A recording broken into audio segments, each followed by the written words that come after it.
Sudah tampak di layar ya? Sudah, Dok. Ansa, udah ya? Sudah, Dokter. Oke, kita mulai ya. Assalamualaikum warahmatullahi wabarakatuh. Selamat pagi, anak-anak ya. Hari ini kita lanjut dengan materi kuliah saya yang kedua mengenai imunopatologi ya. Jadi penyakit kelainan-kelainan dari sistem imun.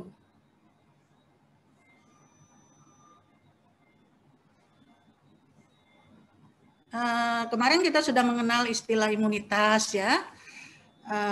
Siapa saja sel-sel atau organ atau jaringan ya yang berperan dalam sistem imun dan imunologi. Ilmu yang mempelajari sistem imun dengan yang terkait antigen, antibodi, reaksi penolakan asing ya. Nah, jadi ini bisa juga diistilahkan imunopatologi ya. Jadi ilmu yang mempelajari reaksi imun yang terlibat dalam penyakit. Sistem imun seperti yang saya sudah kemukakan kemarin ya, kuliah yang kemarin, bahwa dia dapat mengalami malfungsi dan menyebabkan kerusakan jaringan karena malfungsinya itu. Kelainannya kita kenal 4. Yang pertama, kalau reaksinya berlebihan itu kita sebut hipersensitivitas. Yang kedua, penyakit autoimun ya. Yang ketiga, kalau dia defisiensi itu disebut imunodefisiensi, dan yang terakhir itu kelainannya kita kenal amyloidosis, yaitu kelainan metabolisme protein yang dasarnya adalah suatu mekanisme imunitas ya. Nah, sekarang kita masuk kelainan yang pertama, hipersensitivitas. Jadi reaksi hipersensitivitas itu adalah respon imun yang berlebihan atau yang non-appropriate ya, respon imun yang tidak cocok yang akan memicu kerusakan jaringan. Kita kenal menjadi 4, tipe 1 atau anaphylactic type, tipe 2 tipe sitotoksik, tipe 3 kompleks imun, tipe 4 itu cell mediated type ya, atau hipersensitivitas tipe lambat. Ini menurut Gell and Combs bahwa hipersensitivitas itu terbagi menjadi tipe 1, tipe 2, tipe 3, dan tipe 4. Tipe 1 diingat bahwa kunci utama, peranan utama dari imunoglobulin E. Contohnya adalah alergi ya. Kalau yang tipe 2, dia harus dimediasi oleh imunoglobulin antibodi, bisa G, bisa M. Nah, contohnya penyakit lisis RBC, sedangkan tipe 3, pemain kunci utamanya adalah imunoglobulin G, antibodi imunoglobulin B, contohnya penyakit imun kompleks. Dan tipe 4 itu pemain utamanya adalah sel T. Jadi yang mengalami kelainan ini adalah sel T ya. Contoh penyakitnya hipersensitivitas tipe lambat. Nah, ini contoh reaksi hipersensitivitas tipe 1. Alergi mungkin sudah sering ya, atau mengalami sendiri kelainan ini. Kita sebut juga tipe cepat, immediate, misalnya asma ya.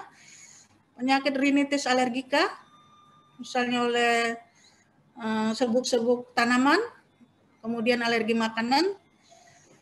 Alergi ini juga disebut atopik, gejala dalam hitungan menit ya, apabila terpapar antigen atau alergen, dan kuat dihubungkan dengan genetik, kelainan menurun ya, diturunkan. Penyebabnya adalah overproduksi dari imunoglobulin E tadi ya, seperti yang saya bilang bahwa kunci utamanya adalah imunoglobulin E yang di tipe hipersensitivitas. Nah, apa itu alergen? Alergen itu adalah antigen, sebutan antigen yang bersifat non-parasit yang bisa menstimulasi respon hipersensitivitas tipe 1. Alergen inilah nanti yang akan diikat oleh imunoglobulin G, sehingga terjadilah degranulasi dari sel imun ya, terutama sel darah putih, dan akan mengeluarkan mediator kimia. Nah, apa itu alergen? Ya banyak ya. Misalnya dari vaksin, serum, itu merupakan protein. Dari makanan ya, ada yang makan telur nggak bisa, bisulan ya. Gigitan serangga, misalnya digigit lebah, ya ada yang berbahaya lebah itu. Kemudian dari suka tidur-tiduran ya di ambal, nah itu tiba-tiba badannya merah-merah ya, mungkin ada debu tungau, mungkin juga spora jamur ya bisa menyebabkan alergi. Kemudian rambut dan bulu-bulu hewan yang misalnya suka melihara kucing ya, itu kalau saya nggak bisa ya, saya lihat bulunya aja sudah rasa ada di dalam mulut. Nah, jadi seperti rambut atau bulu hewan. Kemudian tentu saja obat-obat yang kita kenal bahwa obat penisilin, obat-obat lokal anestetik itu harus kadang-kadang harus diuji tes skin-tech dulu ya sebelum disuntikkan. Nah, ini yang disebut atopi tadi. Atopi ini suatu predisposisi localized anafilaksis. Jadi seperti ini penampilannya, nanti akan dipelajari lebih dalam di blok kulit ya. Nah, ini dia mempunyai level imunoglobulin E dan eosinofil yang tinggi. Nah, dikatakan herediter yaitu adanya kelainan pada kromosom 5q81 di mana yang mengatur gen sitokin dari T helper 2. Ini urtikaria mungkin banyak sudah melihat juga ya, gatal, merah, batasnya tegas. Dan di sini terjadi peningkatan vaskuler permeabilitas di merah, tapi terlokalisir ya. Kalau dia bisa menyeluruh, ya gatal semua bisa, sampai pruritus seluruh badan bisa. Nah, ini gejala lain yaitu angioedem, ya bisa karena sesuatu tidak sadar gosok-gosok mulut ya, atau makan sesuatu misalnya kepala ikan tongkol ya. Nah, jangan coba-coba yang alergi makan ikan tongkol itu di bagian kepalanya ya, jontor nanti mulutnya. Tapi mulutnya secara kulit yang menutupnya itu normal. Kemudian biasanya tidak gatal.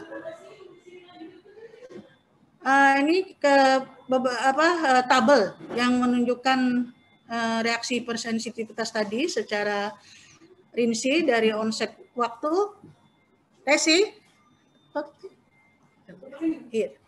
Tipe 1 reaksi ya kurang dari 30 menit ya, kurang 30 menit. Di sini tadi sudah saya bilang bahwa imunoglobulin E ya, yang akan memicu lepasnya mediator kimia yang bervariasi. Keuntungannya dia sebagai antiparasit atau sebagai penetralisir daripada toksin.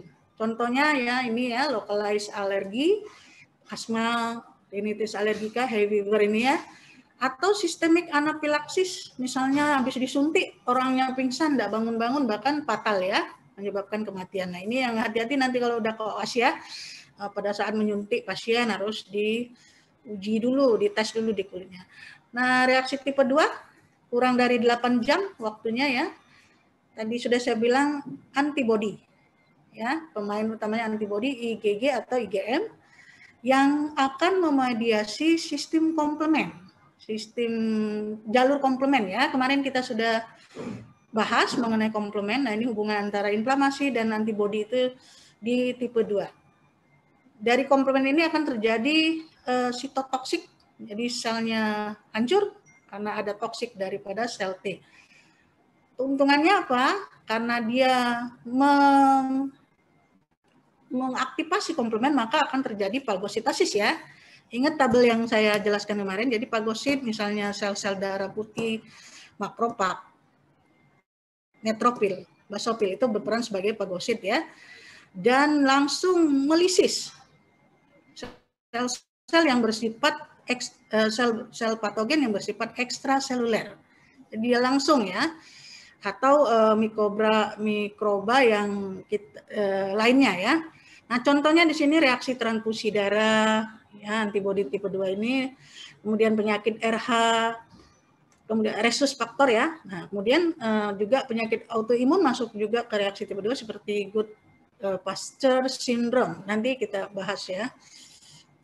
Yang tipe 3 kurang dari 8 jam tadi deposit dari antibodi ya yang berikatan dengan antigen sehingga terbentuk kompleks. Nah, itu mengendap di sel-sel kita sehingga memicu komplement. Jadi dia tetap penghancuran jaringnya karena dia memicu komplement ya. Seperti contohnya pada reaksi inflamasi akut, pada radang akut, di mana ekstraseluler dari mikroba yang berada di ekstrasel itu akan dibersihkan ya. Contohnya yang lokal itu reaksi artus, vaskulitis ya, suntikan, bengkak karena suntikan, serum sickness, ini karena alergi suntikan serum juga, atau yang bersifat sistemik namanya SLE dan multiple sclerosis ya. Ini semuanya akan lebih di dalam dibahas di blok penyakit dalam dan kulit ya. Oke, multiple sclerosis saya rasa di penyakit dalam. Yang tipe 4 reaksi tipe 4 itu memakan waktu 1 hari sampai 3 hari ya. Kalau di akut lebih dari 1 minggu kita sebut kronik. Jadi keuntungannya dia akan melepaskan sitokin dari T helper 1 ya. Ingat T helper 1 dia akan mengaktifkan makrofag dan T limfosit sitotoksik. Tentu saja kalau dia mengaktifkan makrofag maka dia akan berfungsi melindungi dari infeksi yang bersifat intraseluler. Kalau yang tadi reaksi 3 ekstraseluler, kalau ini intraseluler ya. Jadi bisa langsung dimakan, dipagosit. Contohnya pada keadaan akut kontak dermatitis atau skin test ya dari tuberkulin test. Nah, itu contoh dari tipe 4 reaksi tipe 4. Pada keadaan kronik itu pada TB paru ya. Di sini terjadi granuloma. Kita bahas lanjut nanti ya.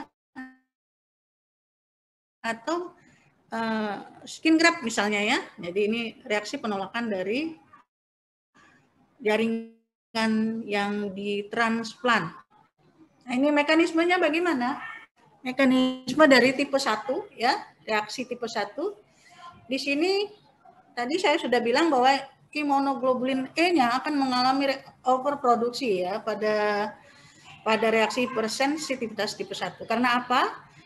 Karena alergen yang menempel pada membran mukosa kita, misalnya di hidung, di pernapasan ya, itu nanti akan dibawa oleh APC ya. Ingat kan kemarin ada APC itu yang profesional atau yang paling utama adalah sel dendritik. Dia bisa ada di mana saja, di kulit ya, di follikel-limfoid, sel dendritik atau sel B yang aktif.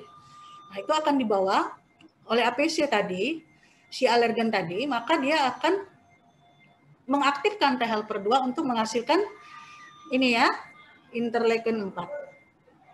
Dan proses selanjutnya. Setelah dia dipresentasikan, T helper 2 itu akan mengeluarkan sitokin, interleukin 4, interleukin 13 ya. Sehingga sel B-nya akan melepas antibodi imunoglobulin E ya. Maka imunoglobulin E akan diikat oleh sel imun pembantu kita, namanya sel mas yang memang berada di dalam sel. Nah, kemudian bila terjadi pajanan ulang ya terhadap imunoglobulin E tadi, si anulasi dari sel mas.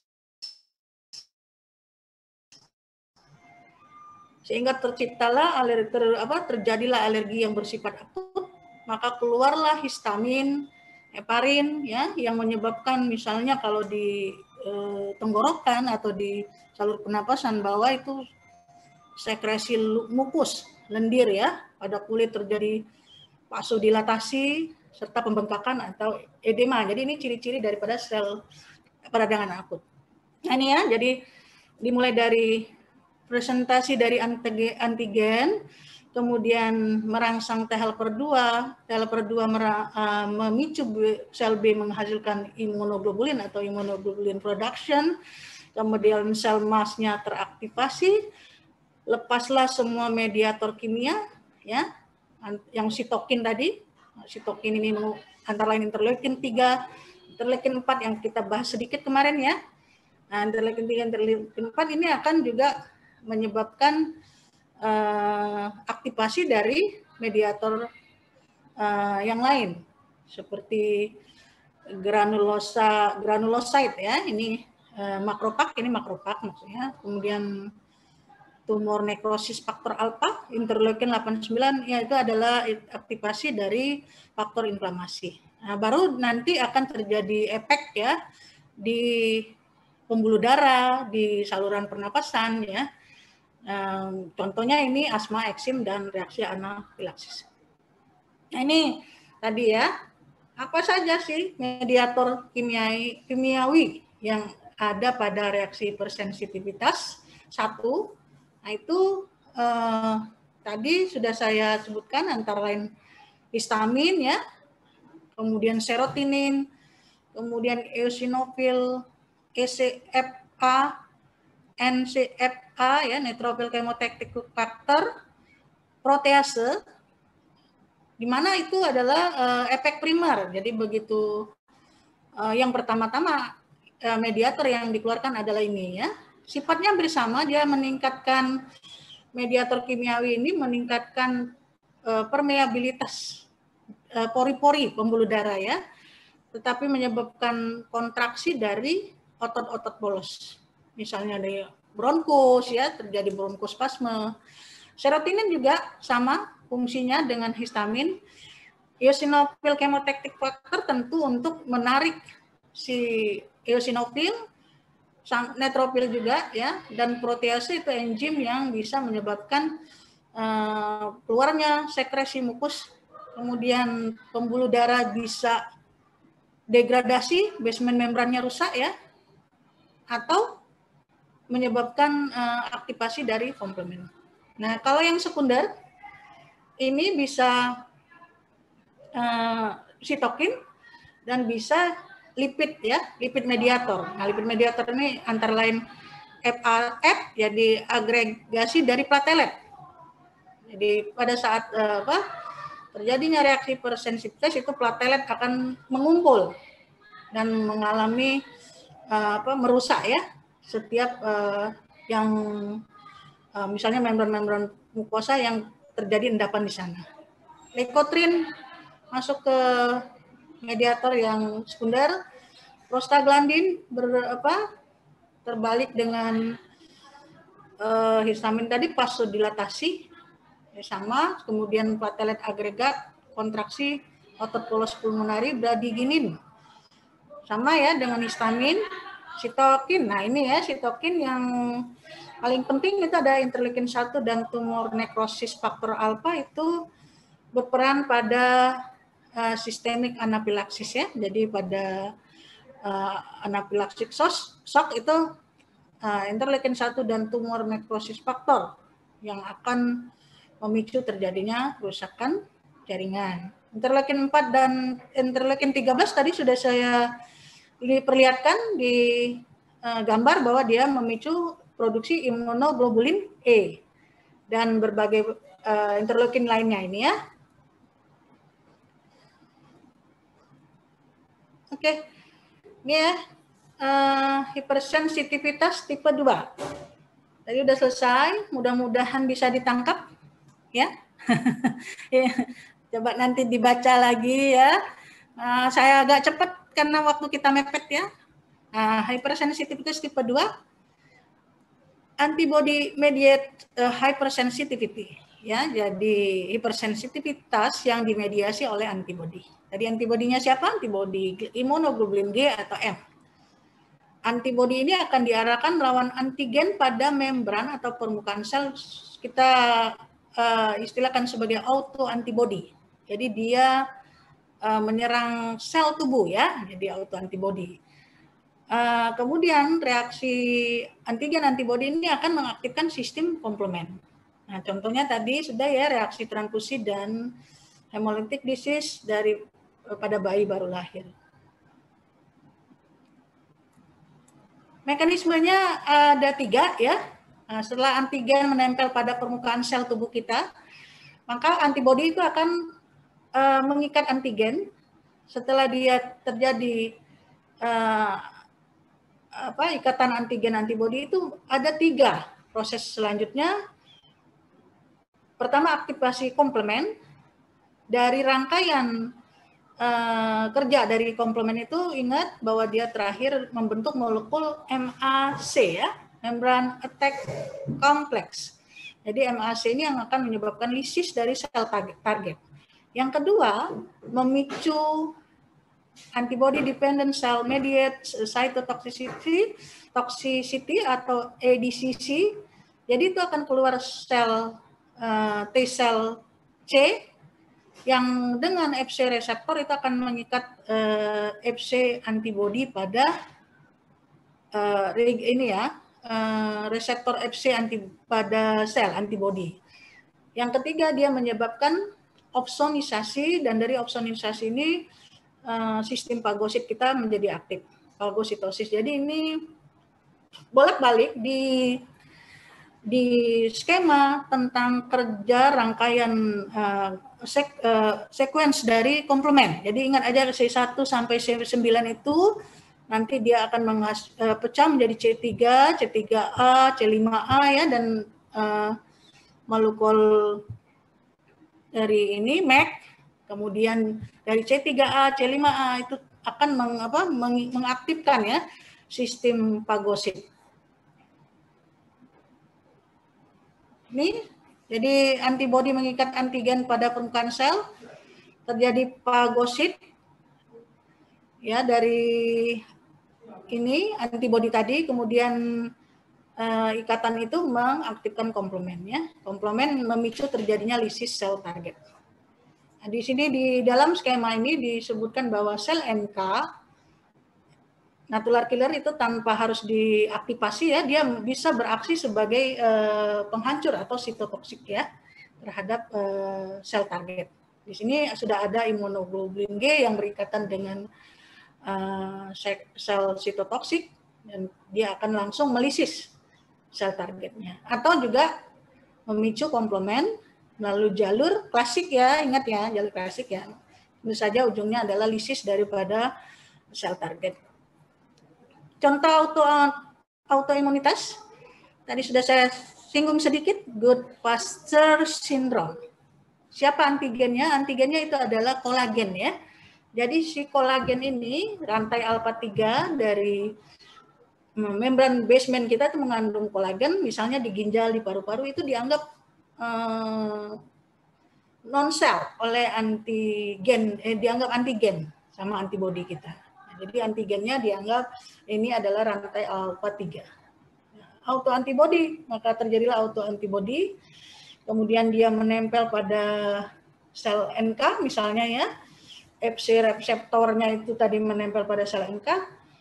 Sel NK ini akan mengaktifkan sistem fagosit, monosit, neutropil, kemudian mereka akan mengeluarkan kemokin sehingga lebih banyak merekrut dari neutropil, dan inilah yang menyebabkan degranulasi, pecahnya neutropil mengeluarkan mediator kimia tadi yang menyebabkan kerusakan jaringan sel ya, jaringan kita sendiri. Nah, ini pada bayi dengan kelainan hemolytic disease of the newborn. Nah, ini karena rhesus faktor ya, atau faktor rhesus D. Jadi pada ibu yang biasanya rhesus D-nya negatif. Pada kehamilan pertama itu anaknya baik-baik saja. Si antibodi imunoglobulin G, ingat yang bisa menyeberangi daripada plasenta itu adalah imunoglobulin G ya. Nah, ini akan mengeluarkan anti RHD tadi, tapi belum menimbulkan efek yang pada bayi yang pertama. Kemudian pada saat kehamilan kedua, maka itu semakin banyak anti RH-nya, anti RH ibu yang akan menyerang RH positif dari fetus, sehingga dia nanti masuk ke dalam plasenta, kemudian menyebabkan lisis seluruh sel-sel darah merah daripada bayi ya, fetus. Oke, tadi itu hipersensitivitas tipe 2, sekarang kita lanjut menjadi hipersensitivitas tipe 3. Atau tadi penyakit imun kompleks ya. Ini kenapa terjadi? Karena pembentukan berlebihan dari imun kompleks, misalnya karena ya infeksi yang berlangsung lama tapi tidak begitu kuat ya, atau low grade, viral load-nya kecil mungkin atau bakteri yang ada di tubuh low grade ya, kemudian mungkin daya imunnya memang rendah. Yang jelas dia terinhalasi berulang dengan antigen. Contohnya farmer's lung, ya, pada petani-petani itu bisa terjadi pneumonia. Nah, itu adalah suatu hipersensitivitas terhadap tanaman, jadi disebut dengan farmer's lung. Atau glomerulonefritis pada ginjal ya. Nah, ini. Imun kompleks itu bisa aja terjadi ya di dalam tubuh kita dan mengendap di sel-sel tubuh ya. Tapi dia akan segera dipagosit, misalnya di lever dan di lien kita ya. Nah, jadi kalau dia berlebihan, maka baru timbullah kerusakan, misalnya endapan pada pembuluh darah arteriol, pada pembuluh darah ginjal, dan pada sendi ya. Nah, ini sama tadi imun kompleks ini juga bisa menyebabkan agregasi platelet dan mengaktifkan sistem komplement. Sehingga komplement ini akan mengupayakan fagosit ya, sistem fagositosis, sehingga lepaslah enzim dan mediator kimia yang akan merusak jaringan tadi. Nah, ini ya mekanismenya ada ditampilkan di gambar ini. Jadi imun kompleks itu bisa pada tipe 3 bisa menyebabkan aktifnya komplement. Kalau aktif komplemennya 5A itu menyebabkan neutropil direkrut ya untuk memakan kompleks imun tadi. Kemudian kalau dia jalur 3A itu juga merekrut basofil. Basofil akan mengeluarkan vasoaktif amin yang meningkatkan pori-pori pembuluh darah. Kalau platelet ya dia akan menyebabkan trombus, endapan di dalam dinding misalnya membran sel pembuluh darah. Nah, ini ya misalnya contoh yang hipersensitivitas yang tipe kompleks ini, imun kompleks ini yang mengendap di dinding-dinding daripada pembuluh darah pada basement membrannya. Nah, jadi setelah dia mengendap di basement membran itu akan mengaktifkan komplement, dan sistem komplement tentunya akan menarik sel-sel inflamasi yaitu seperti neutropil ya. Nah, kemudian neutropil akan memakan si imun kompleks tadi, keluarlah enzim-enzim yang merusak sel-sel endotel pembuluh darah. Jadi kita bahas ya lebih lanjut hipersensitivitas ini. Jadi antigennya bisa berasal dari eksogen, bisa berasal dari endogen ya. Eksogen itu misalnya mikroba yang dari luar ya, ekstraseluler, endogen yang berada di dalam intrasel. Bisa sistemik, bisa lokal.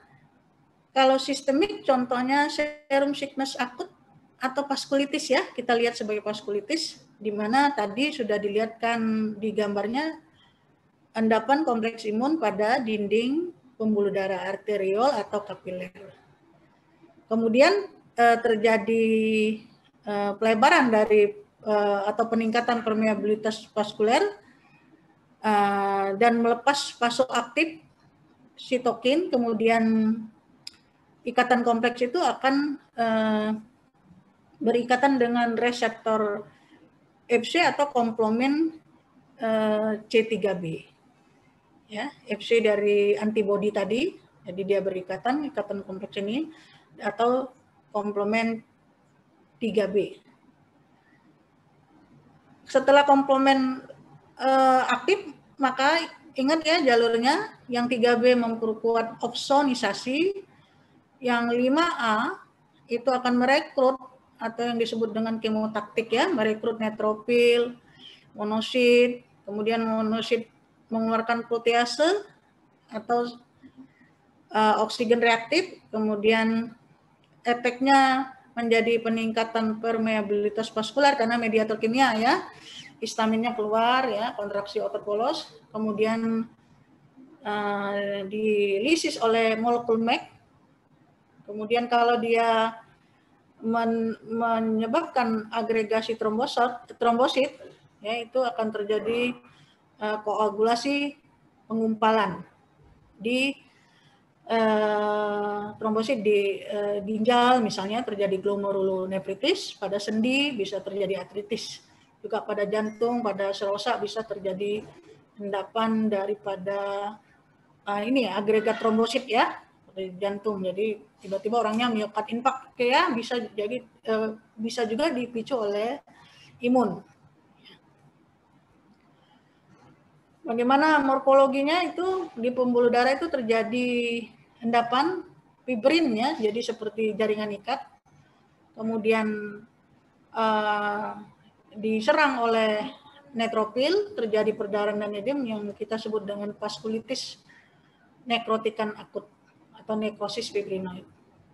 Kalau serum sickness kronik itu karena berulang ya, pajanan berulang dari endapan imun kompleks, misalnya pada penyakit SLE ya, systemic lupus erythematosus. Ini terjadi penebalan dari pembuluh darah dan terjadi parut pada vaskuler maupun dari dinding pembuluh darah.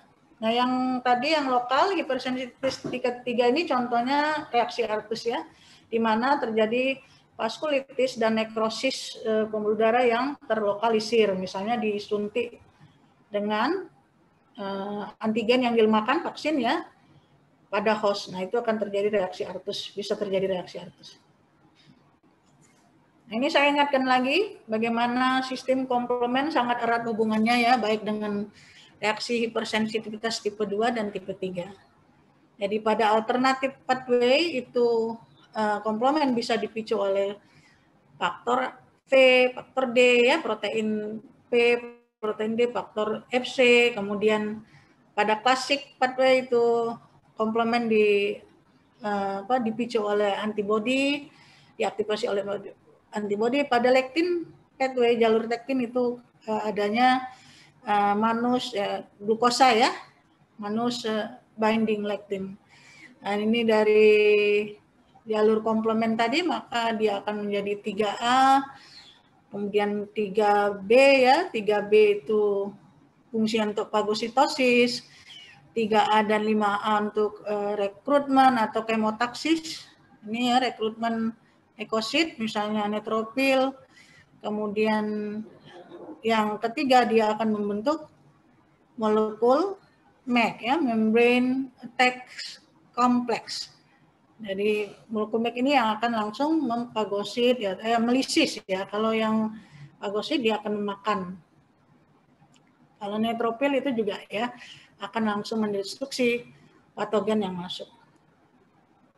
Ya, supaya hipersensitivitas tipe 3 bisa ditangkap ya. Oke, kita lanjut. Jadi hipersensitivitas tipe 4. Hipersensitivitas tipe 4 ini ada dua jalurnya. Pertama, dimediasi oleh limfosit T. Tadi ingat key role-nya, pemeran utamanya adalah limfosit T ya, yang sudah tersensitisasi secara spesifik ya, berarti ini imun seluler. Imun seluler ini limfosit B, limfosit T itu bersifat spesifik ya. Atau mekanismenya melalui hipersensitivitas tipe lambat dan sel T yang menyebabkan sitotoksisitas. Nah, contohnya hipersensitivitas tipe lambat ini akan kita tutorialkan ya. Nah, misalnya infeksi TB, infeksi jamur, infeksi parasit, protozoa ya, bisa menyebabkan hipersensitivitas tipe lambat. Jadi kalau dibilang nanti diagnosa PA-nya radang kronik granulomatosis, bukan melulu TBC ya, banyak penyebab lain yang harus dipastikan dengan pemeriksaan mikrobiologi. Jadi bisa fungus, bisa protozoa, bisa parasit. Selain itu bisa kita lihat pada dermatitis kontak atau pada transplantasi jaringan atau allograft ya. Siapa yang memediasinya di sini adalah T helper 1, CD4 positif T helper 1 ya, di mana dia akan mengeluarkan interleukin 12 yang akan yang disekresi oleh makrofag aktif ya. Jadi T helper 1 ini akan aktif karena dipicu oleh interleukin 12 yang disekresi oleh makrofag. Si T helper 1 juga akan mengeluarkan sitokin antara lain interferon gamma, interleukin 2, dan tumor necrosis faktor alpha. Fungsi sitokin ini apa? Si interferon tadi, interleukin dan tumor necrosis faktor itu adalah merekrut monosit dan makrofag ya, merekrut sel-sel fagosit. Kemudian bila antigennya tidak bisa diurai ya, maka sel T dan makrofag itu diganti menjadi nodul makrofag aktif yang kita sebut dengan epitelioid, maksud saya disebut dengan granuloma ya. Jadi komponen utamanya ingat pada DTH ini T helper 1 dan makrofag. Nah ini ya, misalnya ya ada kuman TB pada kulit, maka APC yang contohnya ya makrofag itu akan membawanya ke dalam migrasi ke kelenjar getah bening untuk menemui sel T yang aktif ya. Nah, kemudian sel T aktif yang tersensitisasi ini dia akan kembali ke kulit dan memproduksi sitokin, dan efek lanjutnya adalah sitokin ini akan menarik makrofag untuk memakan daripada kuman TB tadi, misalnya ya, kuman TB. Nah ini saya ingatkan lagi bahwa sel T itu memiliki sel T efektor ya. Nah ini dari pada fase konektif di mana sel T belum tersensitisasi, namanya sel T naif ya, limfosit naif atau naif CD4. Pada waktu dia diaktifasi karena adanya paparan pajanan dengan patogen, maka dia akan mengeluarkan interleukin 2 yang akan menyebabkan faktor autocrine growth factor production. Jadi faktor pertumbuhan akan menyebabkan proliferasi dari sel limfosit aktif, kemudian berdiferensiasi dia bermacam-macam menjadi sel T effector. Misalnya kalau sel T effector yang memproduksi sitokin itu bisa menyebabkan sel B aktivasi untuk mengeluarkan antibodi, bisa juga menyebabkan menarik makrofag untuk aktif, bisa juga menarik neutrofil pada inflamasi, bisa juga menjadi memori T sel, dan bisa juga menjadi T sel sitotoksik. Nah, ini jadi macam-macam efek daripada atau fungsi daripada sel T. Jadi fase daripada tahap tipe 4 ini, pertama adalah pajanan pertama ya pada antigen, itu maka si APC itu akan mempresentasikan antigen tadi pada molekul MHC kelas 2 ya. MHC kelas 2 itu pasangannya CD4, ingat ya. MHC kelas 2 itu mempunyai afinitas terhadap daya ikat yang kuat dengan CD4 positif sel T. Nah, kemudian sel T-nya aktif ya, disebut dengan T helper 1. Waktunya sensitisasi ini 1-2 minggu, merupakan respon primar ya. Fase efektor, nah bila telah bekerja si sel T itu, maka kita sebut fase efektor ya di sini, atau fase sekunder, di mana sel T helper yang memori itu, T helper 1 memori itu teraktivasi dan dia akan memproduksi sitokin. tadi ya, sitokinnya interferon alfa, tumor nekrosis faktor alfa, tumor nekrosis faktor beta, itu menyebabkan aktifnya respon inflamasi melalui jalur komplement dan menyebabkan kerusakan langsung pada jaringan. Interleukin 2, kemarin kita bahas, dia mengaktifkan sel T dan CTL ya, sitotoksik T limfosit. Kemokin, jadi dari T helper 1 memori juga akan merekrut makrofag. Interleukin 3 untuk meningkatkan granulocyte macrophage colony stimulating factor ya, jadi dia meningkatkan perekrutan dari monosit dan makrofag. Interleukin 3 ya. Ini yang berperan dari sini, sitokinnya yang berperan itu interleukin 2, interleukin 3, kemokin, interferon gamma, dan tumor nekrosis faktor. Ya. Ini jadi fase efektor tadi sudah saya jelaskan. Nah, sekarang apabila contohnya ya, kuman mikrobakterium tadi tidak bisa di-clearance, dibersihkan, maka itu konsekuensi akan terbentuk granuloma. Di mana isi granuloma tadi adalah makrofag dan T helper 1 teraktivasi. Tapi kita nggak bisa ini ya, mengidentifikasinya melalui mikroskop biasa. Bisa, tapi harus dibantu dengan alat, misalnya dengan virtual mikroskop ya. Jadi dia ada layar yang akan memperbesar gambar itu. Nah, jadi mikroskop elektron sekarang sudah canggih, sudah bisa digantikan oleh digital mikroskop atau virtual mikroskop. Jadi makrofag yang di dalam granuloma tadi, ya ini granuloma, nah ini akan mengeluarkan enzim yang sangat litik ya, sehingga terjadi nekrosis nanti, hancur jaringannya. Di dalam mikroskop, praktikum, sayangnya sekarang kita tidak bisa praktikum langsung untuk melihat slide ya, jadi ini cukup berimajinasi saja ya. Saya paham ini apa dokter ya, tapi siapa tahu ada yang tertarik lebih dalam mengenai ilmu PA nanti ya. Nah, ini yang kita sebut dengan granuloma. Isinya adalah makrofag dan T limfosit tipe 1, T helper 1 ya. Nah, ini yang panjang-panjang, ini adalah makrofag yang kita sebut dengan sel epitelioid. Jadi membentuk granuloma atau suatu nodul di paru-paru yang diserang.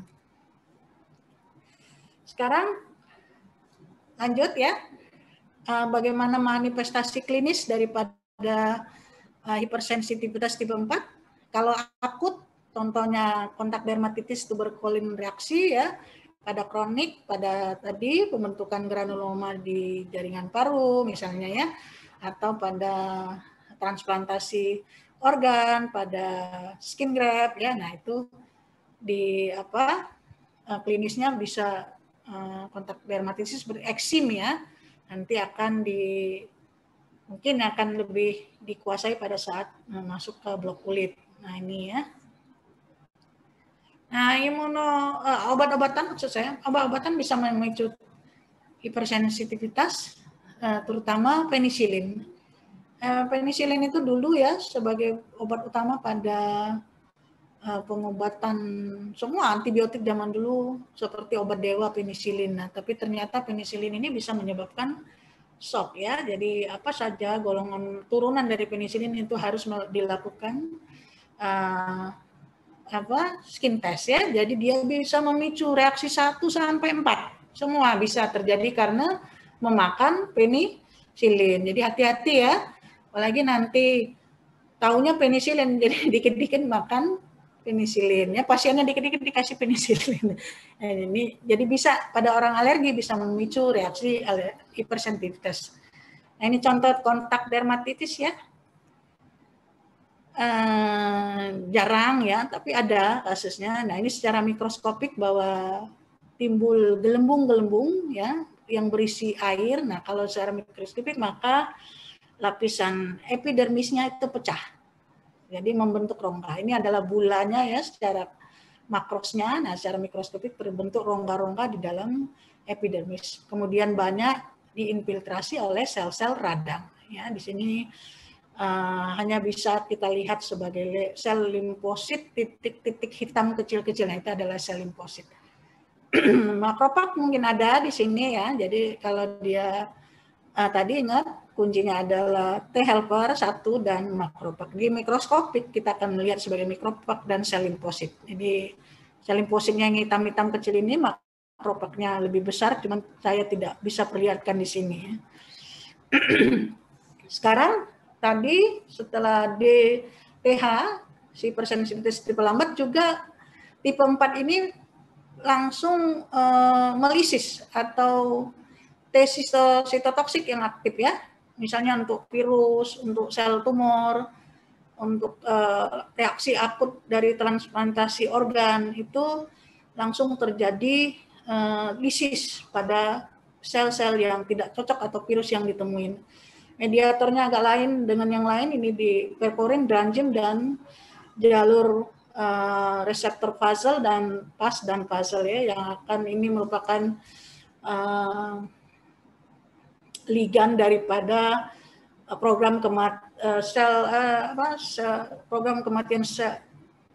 sel secara terprogram, namanya apoptosis ya. Nah, ini sedikit kita bahas bagaimana terjadinya reaksi hipersensitivitas pada transplantasi organ ya. Misalnya dengan reaksi tipe 4 ini terjadi reaksi penolakan ya. Baik dia melalui hipersensitivitas tipe lambat atau melalui limfosit T sitotoksik. Jadi ingat bahwa di dalam sel kita itu ada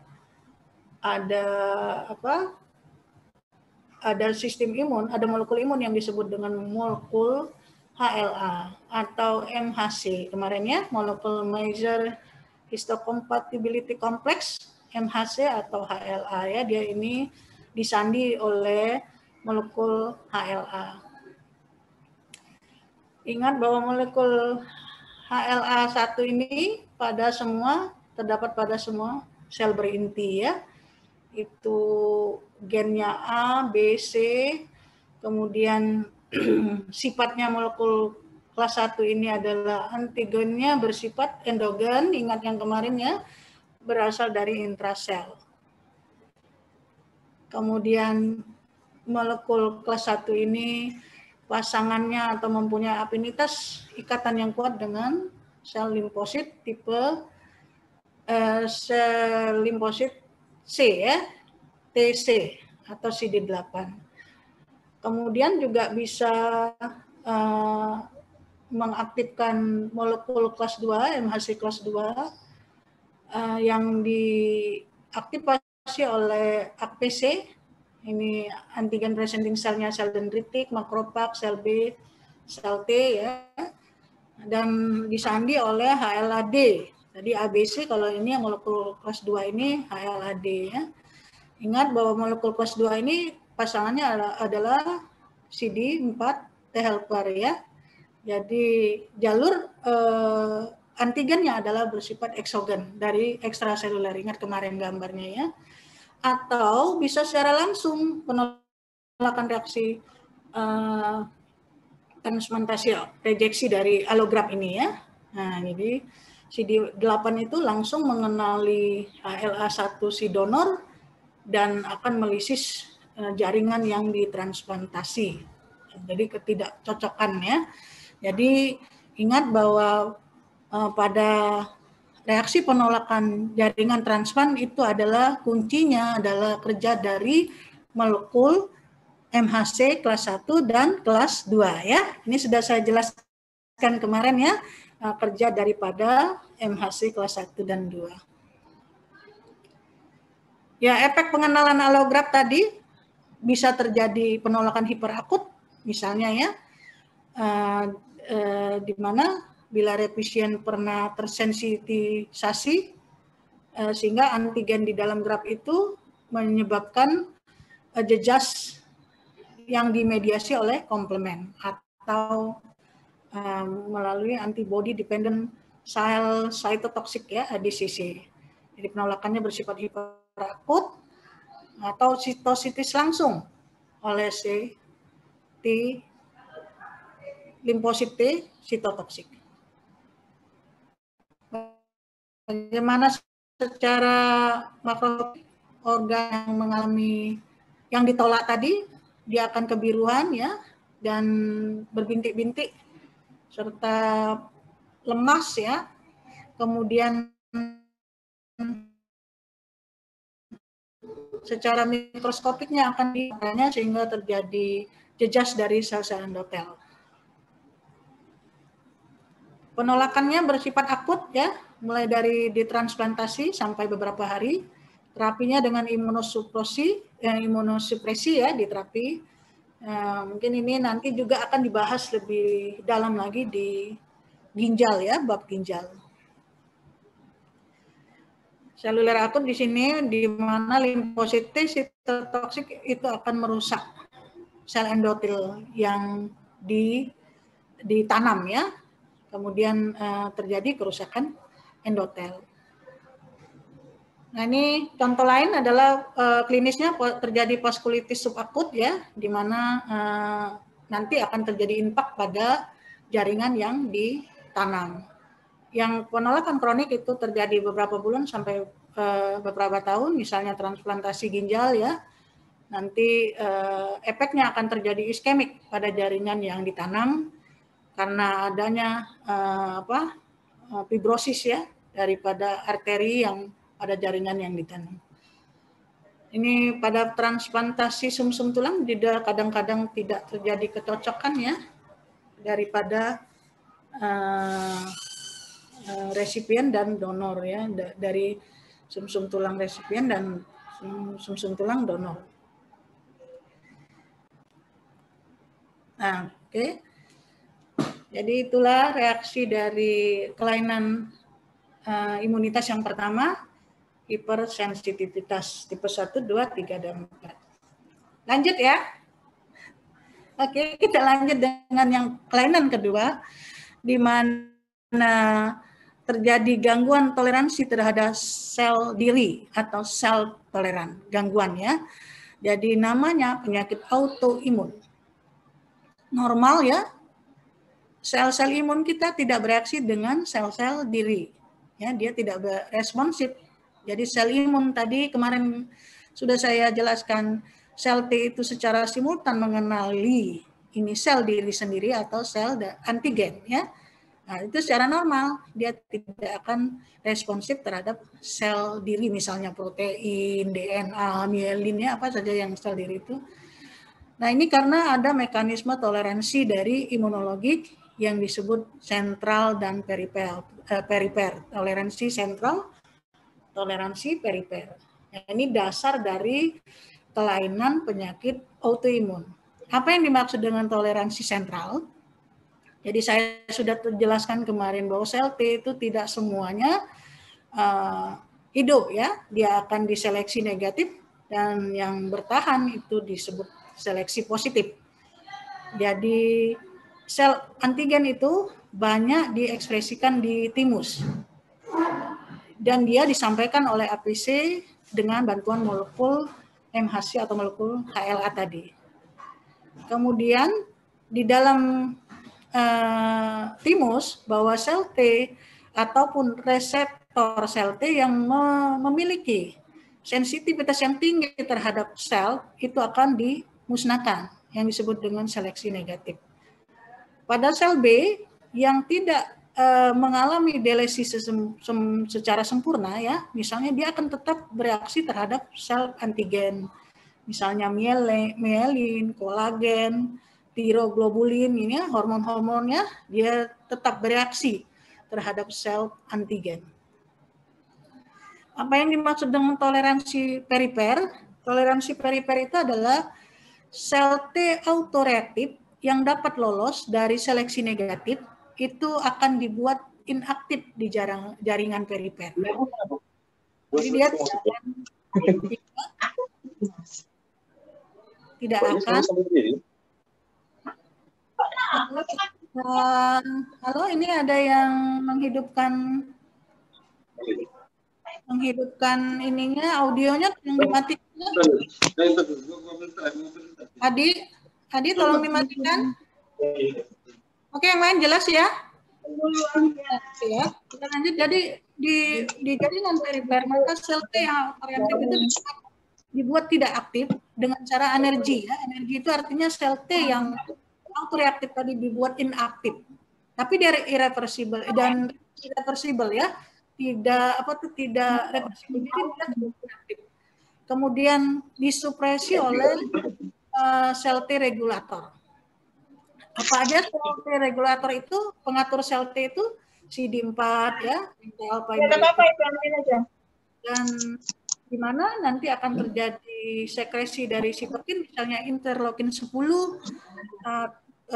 transport growth factor beta itu menghambat limfosit dan fungsi efektornya. Jadi dia diatur oleh T regulator fungsi dari sel T atau langsung di klonal itu yang dengan mengaktifkan ini ya reseptor puzzle dan pas sehingga terjadi apoptosis.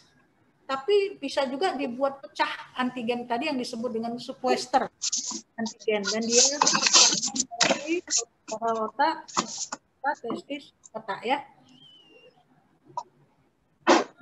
Nah, bagaimana terjadinya autoimunitas itu? Diperkirakan ada defek dari jalur pas dan puzzle sehingga tidak terjadi apoptosis dari sel T yang autoreaktif. Jadi dia terus lolos ya beredar ke dalam sistem tubuh kita. Atau sel T pengaturnya, regulator sel T-nya itu cacat. Sehingga yang ketiga karena ekspresi antigen pada epitel kelenjar timus cacat. Nah, di sini autoimunitas juga infeksi. Jadi infeksi itu bisa menyebabkan co-stimulator APC dan menghambat jalur toleransi perifer.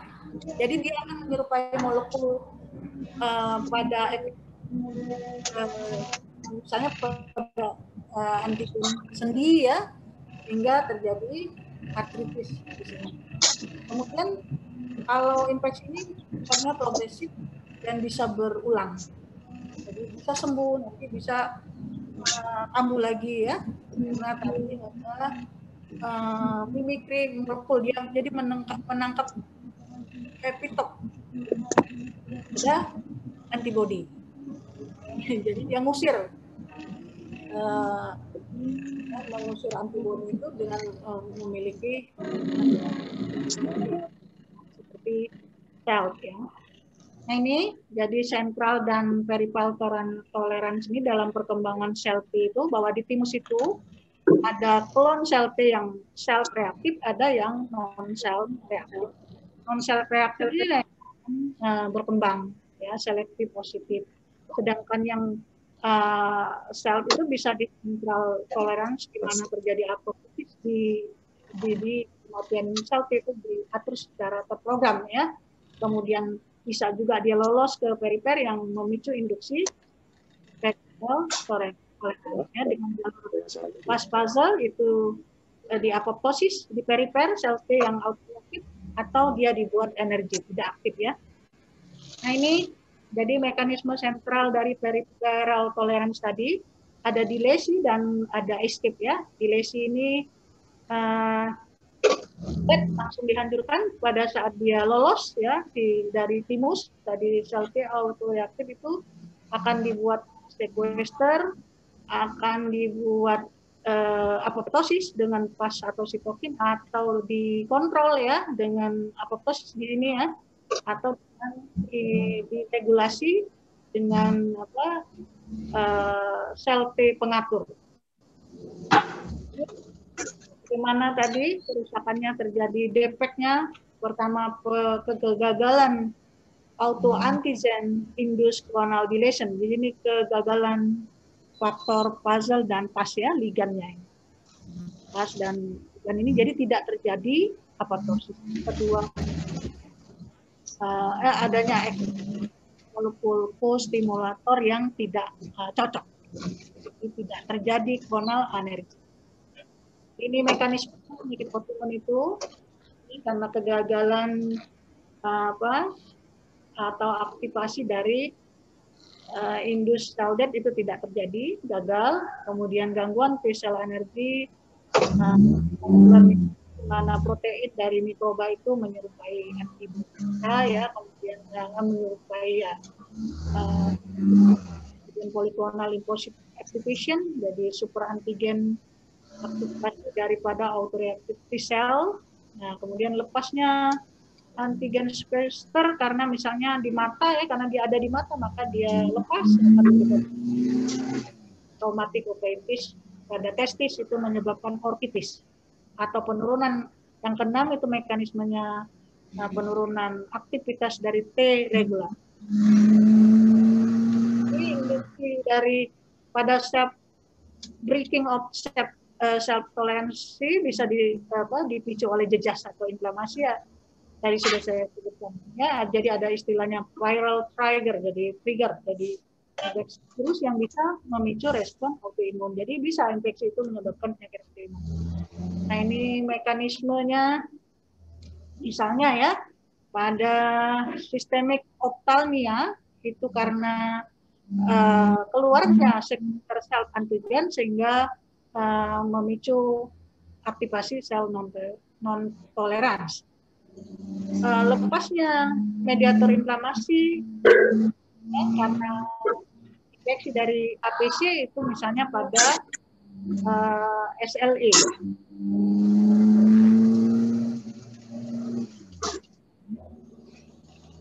Bentar ya. Kalau datang pesawat pagi siang enak jenang. Yuk.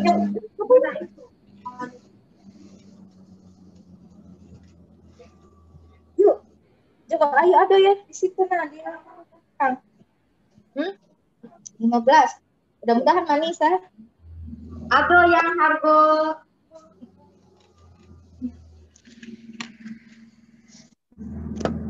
Halo. Oh, halo. Halo.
Maaf dokter, sepertinya masih di mute dokter.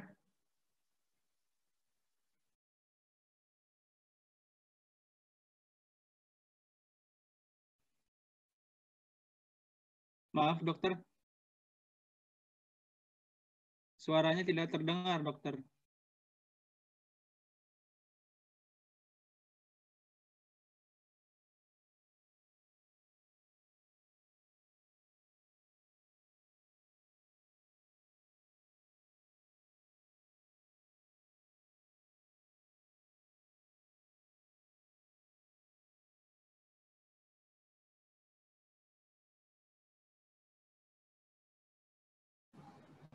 Maaf ya. Lupa. Oke.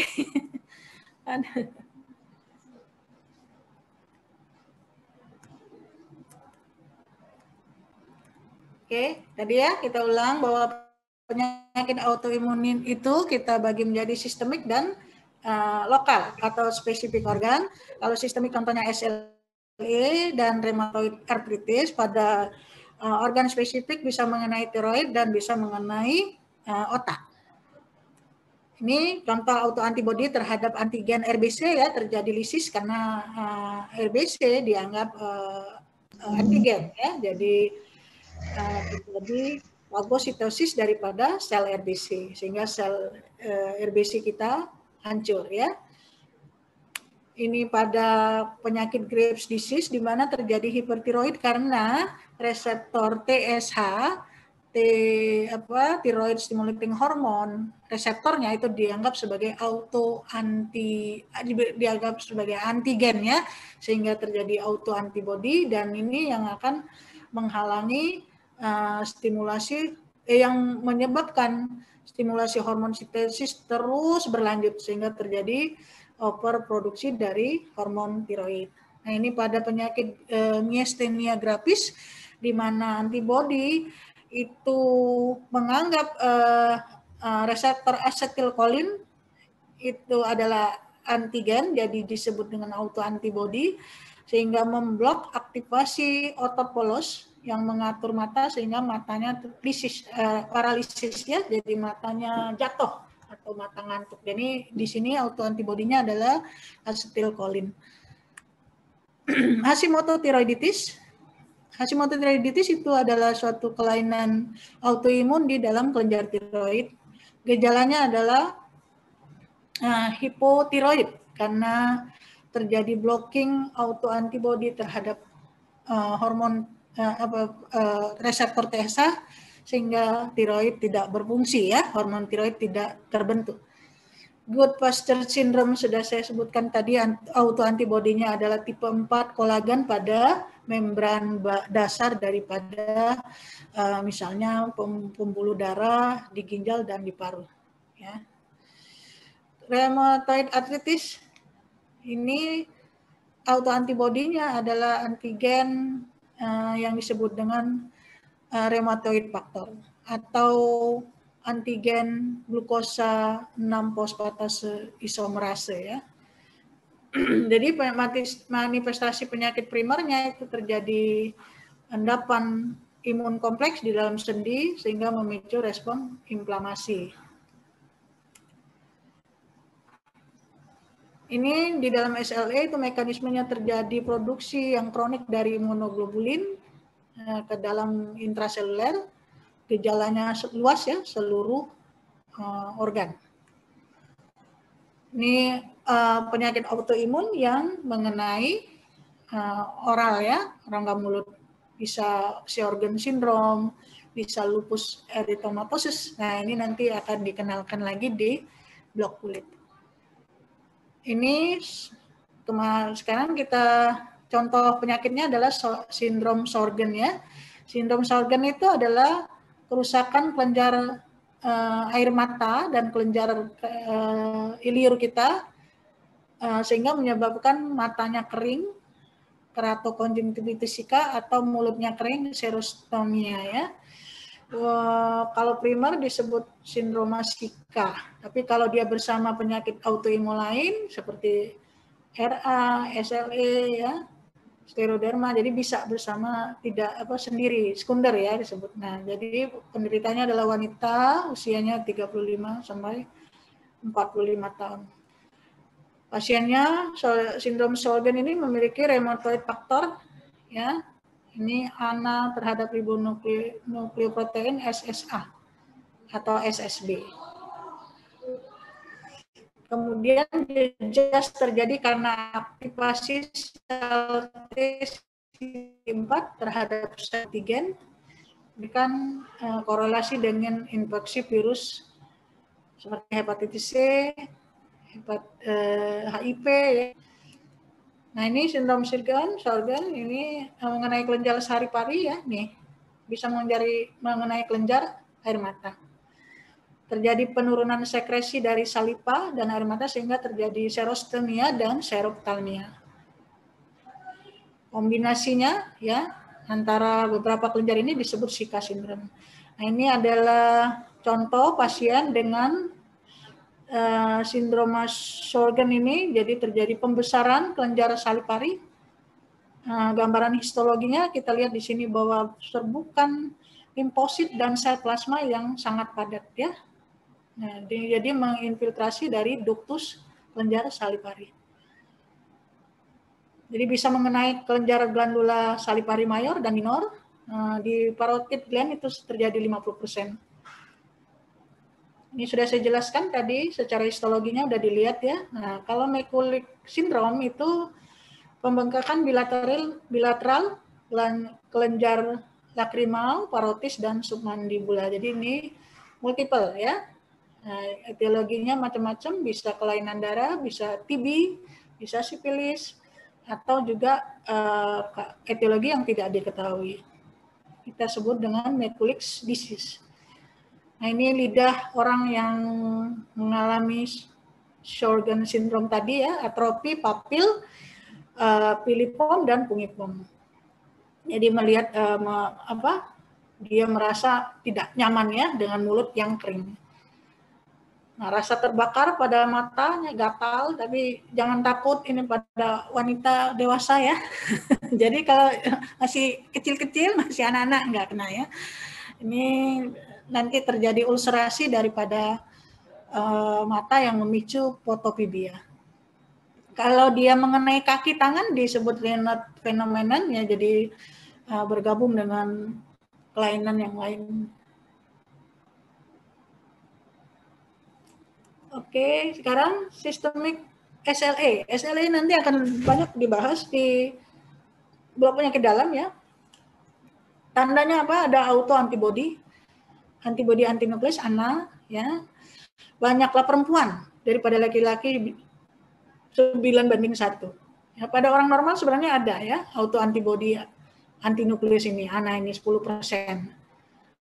Jadi adanya SLE itu adanya antibody anti-DNA benang rangkap dan antibody antigen anti-Smith. Bisa juga antibody yang lain itu antibody antifosfolipid, antibody yang terikat pada antigen kardiolipin ya, antibody antikoagulan lupus. Dari disposisinya itu pada kembar monozigot ya. Kemudian pada kelainan HLA, obat-obatan juga bisa menyebabkan pemicu seperti ya nanti dilihat lagi ya obat-obatan yang menyebabkan SLE, jadi bisa memicu penyakit SLE. Kemudian sinar UV juga hormon estrogen bisa menyebabkan kelainan SLE. Sekunder itu karena penyakit yang diturunkan dan kesalahan pengaturan proliferasi dari sel B. Hiperaktivitas sel T helper, ya, kemudian autoantibody dalam darah yang membentuk kompleks imun. Nah, ini autoantibody pada SLE, nukleosom, spesom, ribonukleoprotein kompleks. Nah, ini ada gejala ginjal ya yang pada lupus ini disebut dengan nefritis lupus. Dari kelas 1 sampai kelas 1 itu jarang, kelas 2 terjadi glomerulonefritis lupus mesangial ya. Di sini terjadi endapan mesangial yang granuler dan endapan komplement. Kelas 3-nya itu disebut glomerulonefritis proliferasi fokal. Jadi ada yang dipus itu kelas 4, jadi terjadi endapan kompleks imun ya. Nah, sampai kelas 5 di sini glomerulonefritis lupus ini ya. Kemudian kelainan lainnya tuh bisa terjadi pada kulit, pada sendi, pada saraf ya, semua dipengaruhi, terkena imbasnya ya, oleh penyakit SLE tadi. Maka kita sebut systemic lupus erythematosus. Pada kulit nanti kita lihat seperti kemerahan, seperti kupu-kupu ya, pada wajah. Nah, pada cutaneous merah-merah. Ya, nanti mungkin lebih dalam lagi pada waktu koas melihat kasus-kasusnya ya. Banyak ini SLE ini cukup banyak ya. Pada sendi terjadi sinovitis ya, jadi dia nyeri pada seluruh sendinya. Nah ini pada ginjal secara mikroskopik kelainannya seperti ini ya. Jadi glomerulusnya itu mengalami selnya hancur atau necrotizing lesion pada jam 11 dan jam 2 ini disebutkan terjadi nekrosis sel-sel mesangialnya tadi. Jadi namanya lupus nephritis. Bisa terjadi perikarditis atau bisa terjadi serositis ya, kemudian ya banyak penyakit lain, endokarditis di jantung, sehingga terjadi stenosis dan regurgitasi. Obatnya apa? Kortikosteroid ya. Nah, liannya juga bisa terjadi splenomegali, pembesaran lian, kemudian bisa terjadi onion skin, jadi kulit bawang ya di dalam lian itu kita akan melihat struktur onion skin. Ini klinisnya bagaimana? SLE itu demam secara berlangsung kronis yang recurrent, terutama mengenai sendi, kulit ginjal, dan membran mukosa. Nih, secara pemeriksaan darahnya akan ditemukan trombositopeni, leukopeni, dan anemia. Kalau dia sangat berat, maka bisa menyebabkan kematian. Ya. Terapinya imunosupresi, 10 tahun survival rate-nya itu 80% ya, bisa tercapai 10 tahun masa hidupnya. Penyebab kematiannya adalah gagal ginjal dan infeksi. Ada lagi istilahnya lupus eritematosus discoid kronik. Ini terjadi di kulit ya, makro dan mikro seperti SLE, didapatkan endapan, ANA ya, dan imunoglobulin. Ini tadi ya obat-obatan penyebab lupus eritematosus. Ini lebih hati-hati memberikan obat hidralazin, prokainamid, INH, obat TB ini ya, penisilamin bisa memicu terjadinya lupus.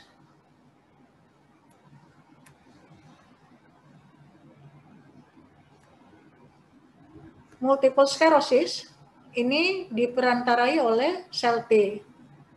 Jadi sel T itu berespon terhadap protein pada mielin kita ya. Mielin itu adalah selubung daripada saraf ya, selubung dari serabut saraf itu mielin. Jadi terjadi penghancuran mielin sehingga menyebabkan gejala saraf ya. Nah ini systemic sclerosis atau skleroderma, jadi kaku-kaku, clawing ya, namanya bengkok-bengkok karena tadi sklerosis jaringan ikatnya. Penyebabnya apa? Tidak diketahui ya, nah, tapi diperkirakan karena di-trigger oleh respon inflamasi terhadap virus.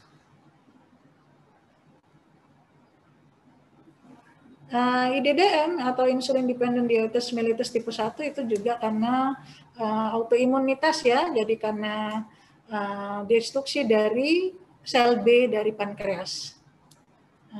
Terjadi autoantibody dan sel T yang autoreaktif tadi banyak ditemukan pada pasien IDDM. Nah ini ya, kita lihat bahwa beberapa sel pankreas itu menghasilkan alpha sel, beta sel, ada sel alpha, sel beta, sel delta itu menghasilkan hormon glukagon, insulin, somatostatin ya. Pada IDDM itu sel T effector itu akan menyerang sel beta ya, sehingga terjadi sitolisis, sel betanya hilang, berkurang bisa hilang sehingga terjadi sehingga insulinnya tidak terbentuk.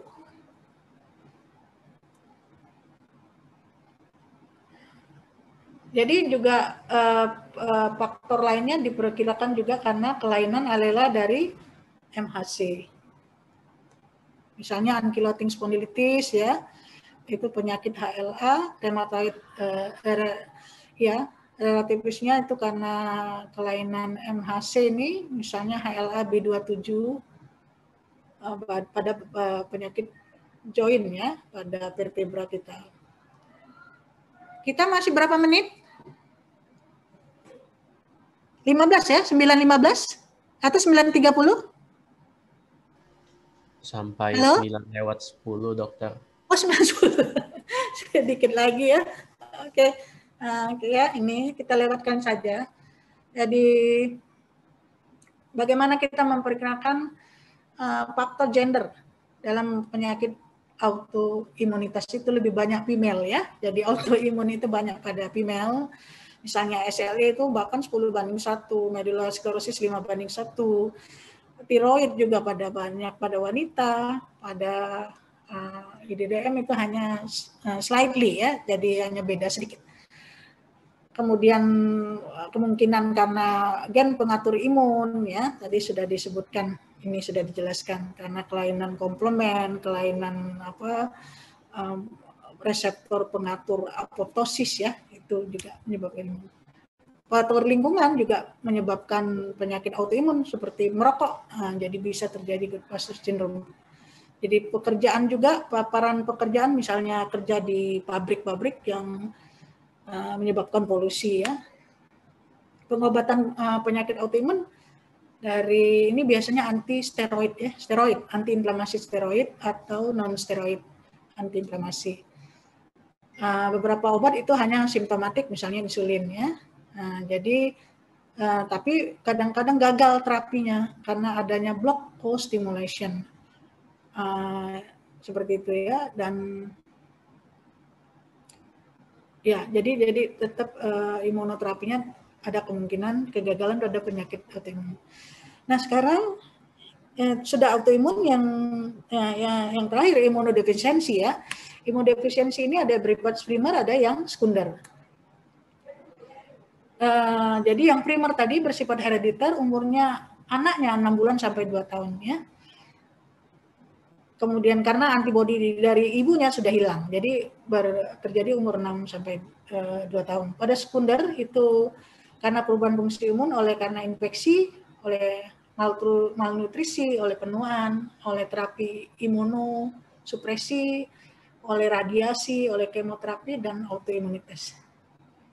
Bagaimana kita menduga orang yang mengalami imunodefisiensi itu karena infeksinya biasanya sering ya, dikit-dikit batuk, dikit-dikit mencret ya. Sering ada yang seperti itu.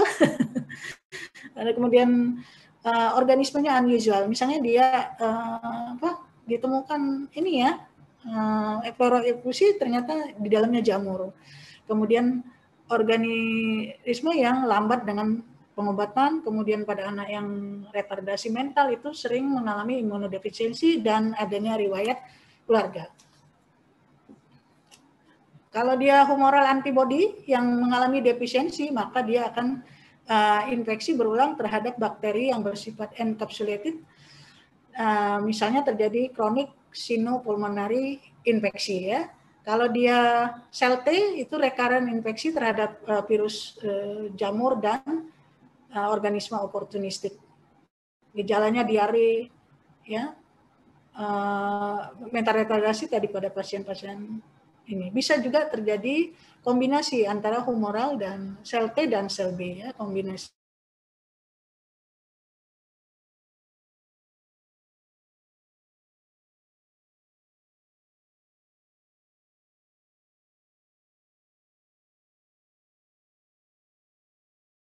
Atau kegagalan sehingga tidak berkembang menjadi pre-basal bahkan basal, sehingga tentu saja antibodi di dalam tubuh akan sangat berkurang ya, tapi sel T-nya masih bisa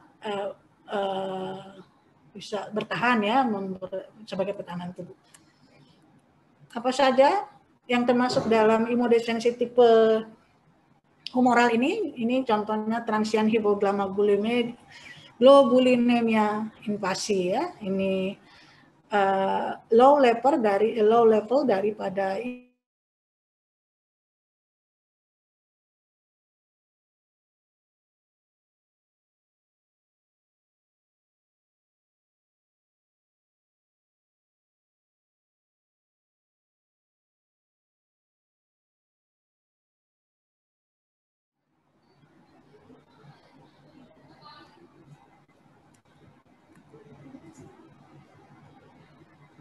ini Bruton link agama globulinemia tidak ada B cell ya, tidak ada B cell, bayangkan orangnya akan mudah recurrent dari lower upper respiratory tract, penyakit infeksi misalnya hemophilus influenza, pneumonia ya. Kemudian bisa terjadi sepsis, meningitis, dan bisa terjadi paucity dari limfoid tisu di tonsil. Ditandai dengan no B cell karena tidak ada B cell, tentu IgG, IgA, IgM-nya sangat turunnya. Terapinya dengan intravena immunoglobulin, antibiotik terapi. Kemudian ini kalau dia imunodefisiensi yang mengena sel T, maka sel T-nya yang terganggu di sini ya, dari limfoid precursor di timositnya, ini sel T-nya tidak akan berkembang. Contohnya apa? Desert syndrome itu tidak ada sel T, ya, sehingga timidnya hipoplasi. Jadi dia mengalami infeksi yang luas dari virus, fungi, dan bakteri. Karena sel T tadi fungsinya terutama membunuh virus, fungi, dan bakteri ya. Obatnya ya bisa timus transplantasi. Mungkin ya, tapi saya ini jarang dengar keberhasilannya. Nah, combined immunodeficiency di sini kecacatannya terjadi pada tingkat stem cell di bone marrow. Jadi baik antibody limfosit T dan limfosit B itu terganggu perkembangannya. Contohnya apa? SCID ya. Karena stem cell maturation-nya rusak. Ini nama penyakitnya. Jadi multiphase-nya 3 bulan pertama terjadi infeksi berulang dari beberapa bakteri, viral, dan jamur. Wiskott-Eldridge syndrome merupakan X-linked resesif. Simptomnya pada anak-anak ya, recurrent eksim dan thrombocytopenia. Ini terjadi dideteksi dengan rendahnya imunoglobulin M, sehingga dia menyebabkan peningkatan risiko keganasan pada darah. Ataksia telangiectasia itu karena autosomal recessive deficiency pada DNA dari sel B dan sel T. Jadi terjadi ini ya, progresif ataksia telangiectasia variable immunodeficiency. Hyper IgE syndrome atau JAB syndrome ini autosomal recessive. Ini terjadi coarse facial features, jadi seperti kaku ya mukanya, kemudian infeksi berulang daripada Staphylococcus. Ada 3 ciri dari hyper IgE ini, elevated immunoglobulin E, eosinophilia, dan mengalami eksim. Hyper IgM syndrome. Hyper IgM syndrome ini merupakan abnormalitas dari T cell sehingga mencegah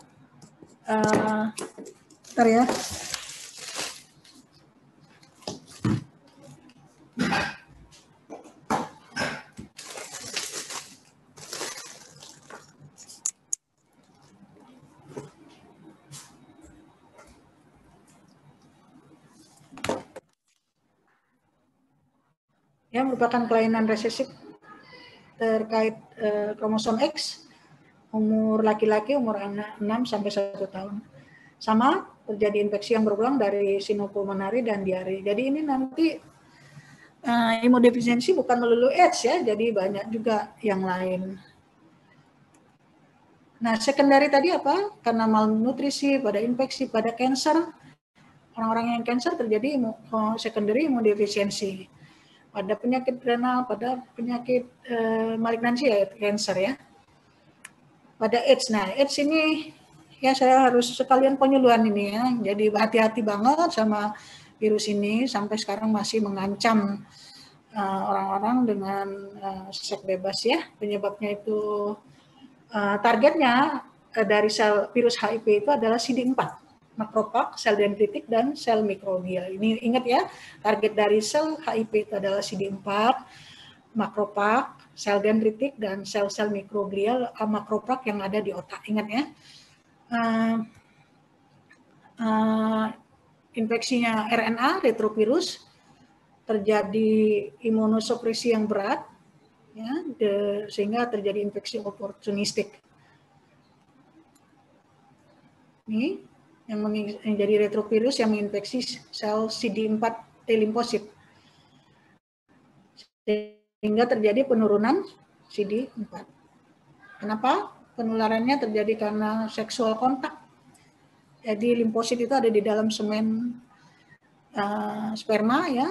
Jadi bisa jadi dari parental, dari orang tua ke anaknya, bisa juga parenteral, ya, parenteral. Jadi dari misalnya penyalahgunaan obat suntik narkotik dari ibu ke bayi melalui plasental, dan tidak bisa ditularkan kontak erat antara personal, misalnya melalui sentuhan kulit, melalui air liur, enggak ya. Nah, tapi enggak usah ciuman sama orang itu ya. Dengan sesama jenisnya. Jadi ini karena orang yang sesama jenis. Nah, jadi tidak ada terbukti katanya transmisi antara pasien dan ke dokter. Kemudian HIV. Jadi faktor resiko yang tinggi ada 6 ini, orangnya homoseksual, penyalahgunaan obat, hemofilia, transfusi darah, ya, dan heteroseksual partner yang berganti-ganti, ya. Kemudian anak-anak dari orang tua yang HIV. Nah, ini infeksi oportunistik macam-macam terjadi pada orang AIDS, itu protozoa, fungal, bakteria, ya, viral, bisa mengenai orang ini. Bahkan keganasan bisa mengenai orang dengan HIV, misalnya Kaposi sarkom, kemudian limfoma pada kelenjar getah beningnya, non-Hodgkin, kemudian ini, ya, limfoma mieloid limfoma pada CNS, pada otak. Pada serviks bisa menyebabkan karsinoma serviks.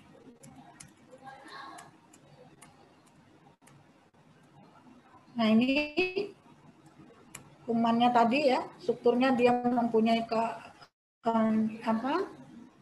kapsul yang sangat tebal. Nih 120 glikoproteinnya, ya, tebal. Nah, ini mempunyai envelope kapsul. Atau genesisnya dari primer infeksi, kemudian terjadi menginfeksi sel limfoid kita, terjadi akut sindrom selama 4-8 minggu, kemudian baru terjadi imun respon, masuk ke dalam fase latensi selama beberapa tahun, ya, baru nanti tahap akhirnya menjadi AIDS, ya. Nah, ini siklusnya kita lewatkan saja.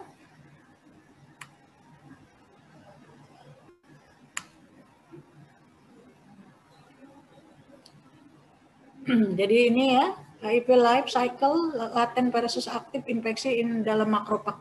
Jadi dia hidup dalam infeksi laten di dalam makropak tubuh kita.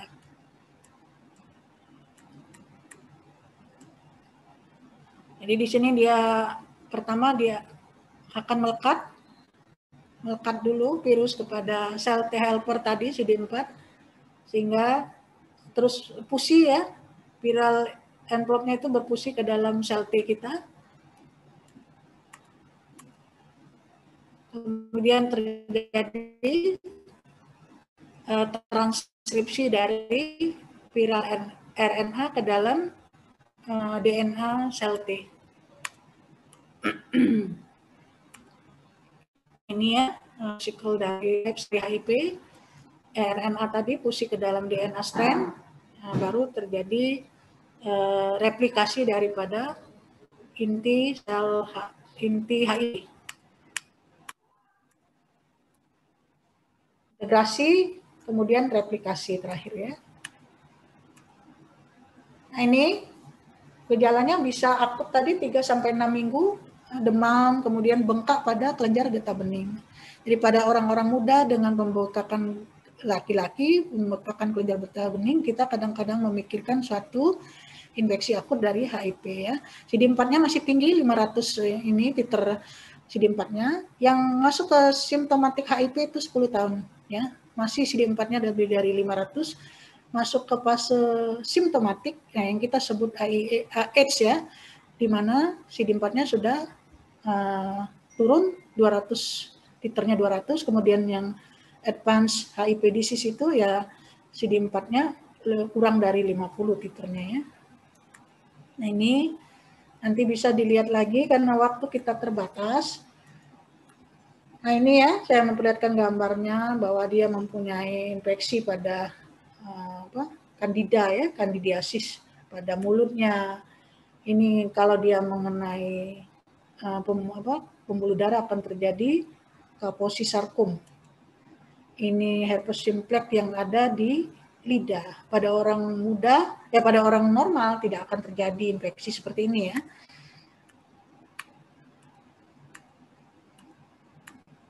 Obatnya belum ada yang secara efektif ya, tapi sudah dicoba dengan AZT ya, protease inhibitor, kemudian kombinasi seperti protease inhibitor, transkriptase inhibitor. Jadi dia terjadi abnormalitas imun yang general, limfopenia, penurunan fungsi sel T, poliklonal sel B aktivasi, kemudian menurunnya fungsi monosit dan makrofag. Infeksi yang terjadi banyak baik dari protozoa, fungal, bakteri, dan viral. Infeksinya akan menyebabkan kerusakan dari sel dendritik, makrofag, dan T helper cell. Oke, itu tadi penyakit imunodefisiensi yang sekunder AIDS. Nah, jadi selain itu juga ada phagocytic disorder. Jadi makrofag dan monosit itu juga bisa mengalami kelainan ya. Nah, apa aja itu misalnya penyakit kronik granulomatous disease ya, itu karena defect daripada NADPH oksidase ya, pengatur daripada metabolisme tubuh. Kemudian leukocyte adhesion deficiency itu adalah kelainan daripada fagosit. Sistem komplement juga mengalami gangguan baik dari C1 dan C4 itu mengalami defect kecacatannya. Bisa C5, C9 juga akan mengalami kecacatan dengan infeksi yang cirinya infeksi yang berulang. Amyloidosis itu adalah gangguan metabolisme protein dengan endapan abnormal ekstraseluler dari material proteinaceous yang disebut dengan amyloid. Jadi nanti terjadi kelainan heterogen protein ya, yang menumpuk di dalam jaringan organ tubuh. Protein itu mampu beragregat ya, berkumpul ya, membentuk bentuk tersier lembaran yang berlipat yang tidak larut. Jadi dia akan mengendap di berbagai jaringan, selanjutnya membentuk amyloid dan terjadilah gejala sampai timbul kematian ya. Berdasarkan klasifikasinya ada 20 jenis protein, berdasarkan distribusinya ada sistemik dan lokal. Nah ini apa aja kelainan proteinnya, ada yang disebut protein AL ya, amyloid light chain, kemudian protein AA dan protein beta 2 amyloid. Nah ini yang kita sering temukan pada Alzheimer ya. Ini kelainan metabolisme dari protein amyloid beta 2. Bentuk lainnya adalah transthyretin, di mana di sini proteinnya serum normal yang mengikat dan mengangkut tiroksin. Ya, bentuk mutannya mengendap sebagai amyloid. Nah ini ya penyebab dari amyloidosis itu karena pertama mutasi, misalnya pada protein ATTR tadi, pada kronik inflamasi pada protein AA, ini karena makrofag aktivasi, sehingga terjadi metabolisme protein SAA. Kalau unknown itu karena proliferasi dari limfosit B monoklonal, sehingga nanti plasma selnya akan mengeluarkan imunoglobulin light chain-nya, sehingga terjadi proteolitis dan protein yang mengalami kecacatan adalah protein AL atau stimulus daripada soluble precursor ya, prekursor dari terlarut sepertinya protein-protein itu, sehingga menjadi tidak larut di dalam, mengendap di dalam jaringan ikat. Nah ini ada yang bersifat sistemik ya, AL, kemudian AA yang bersifat sistemik, kemudian penyakitnya disebut dengan senile systemic SSA ya, jadi mengenai jantung dan pembuluh darah. Jadi kalau dia mengenai ginjal itu akan terkena kegagalan ginjal. Lokalize bisa terjadi di kardiak, senile kardial, proteinnya ATER, pada cerebral itu pada protein beta ya, amyloid protein, beta amyloid protein.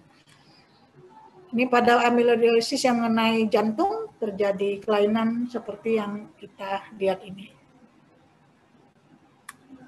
Nah ini kalau kita lihat di bawah mikroskop itu akan tercat dengan Congo red ya. Ingat ya, dia akan tercat dengan Congo red baik dengan atau tanpa polarisasi. Ini lihat berkilau-kilau, dia akan tercat dengan Congo red. Ini yang merah-merah ini berarti dia adalah endapan amyloid.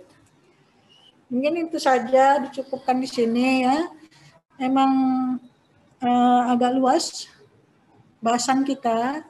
Saya telah simpulkan kuliah kita itu dalam PowerPoint ini. Saya harap dibaca ya, sehingga memang ini menjadi bekal selanjutnya untuk memasuki blok-blok selanjutnya dan sangat berguna ke depannya. Imunitas ini merupakan dasar dari seluruh penyakit. Jadi Anda kalau menguasai PA, diantaranya imunitas itu sudah sangat basic memahami, kemudahan ya untuk memahami teori-teori selanjutnya. Sampai di sini ada pertanyaan? Tambah bingung ya? Diawali dengan bahan yang begitu banyak dan sedikit bingung ya, cuman tadi sudah saya buka dengan teori yang pertama kemarin mengenai dasar-dasar sel dan organ sistem imun, dan hari ini dengan kelainan-kelainannya ya. Jadi paling tidak memberikan wawasan bahwa penyakit imun itu ada 4 tadi, hipersensitivitas, autoimunitas, imunodefisiensi, dan amyloidosis. Oke, ketuanya siapa? Pak Jelan bukan ketuanya? Oke, kalau tidak ada pertanyaan lagi cukup ya waktunya ya. Oke, kita selesaikan di sini. Dokter,